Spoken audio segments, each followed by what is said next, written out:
Hello friends, a happy new year to all. আজি বিশেষকে special paneer বনাম বুলি ভাবিছো। পনীৰ আসলতে কিউবছে কিনি অনা হৈছে। লগতে মই মিহিমিহিকে পিয়াজ, ক্যাপসিকাম, বিলাহী, মিহিমিহিকে আলু এনেকে কাটি লৈছো। মিঠা তেলত এই গুটিখিনি দি দিছো। আসলতে মোক কোনোবা জনে কৈছিলেও আসলে মোৰ ভালো লাগে আসলতে কলে আপোনালোকে উপদেশ দিলে জানো যদিও মই এতিয়া পৰা মই মাষ্টাৰ্ড অইলে ব্যৱহাৰ কৰিবলৈ চাইছো আৰু থ্যাংক ইউ আপোনালোকে ইমান সুন্দৰকৈ মোক কমেন্টস দিছে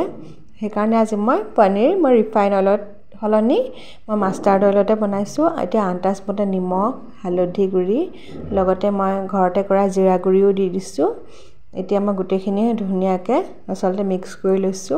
মিক্স কৰি থাকোতে আজি মই জলকীয়া কিন্তু অকমান মই পাছত দিম বুলি ভাবিছো এতিয়া মই অকমান সময় ভজা পাছত এনেকে মই ঢাকন মাৰি দিছো ইমান সুন্দৰকৈ এয়া ভাজিও ৰেডি হৈ গৈছে লগতে মই পাছত কেঁচা জলকীয়াও দি দিছিলো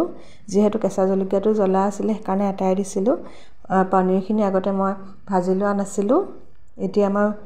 এনেকে গুটেখিনি মিক্স কৰি লৈছো আপোনালোকে আগতেকে পনীৰখিনি ফ্ৰাইও কৰি লব পাৰে বাটাৰত কিন্তু মই বিশেষকে আজি মাষ্টাৰ্ড অইলতে এনেকে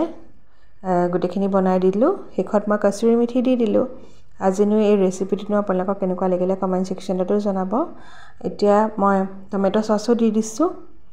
টমেটো সস দিয়া পাছত যে কালাৰটো যে ইমান সুন্দৰ হৈছে নহয়নে বাৰু টমেটো সস আৰু কসুৰি মেথিৰ যে যি সুন্দৰ গোন্ধ ওলাইছে আপোনালোকে এনেকে ট্ৰাই কৰি চাব a very happy new year to all once again আজি কাৰণে আহিছো শুভৰাত্ৰি মোৰ চেনেলটো সাবস্ক্ৰাইব কৰি দিব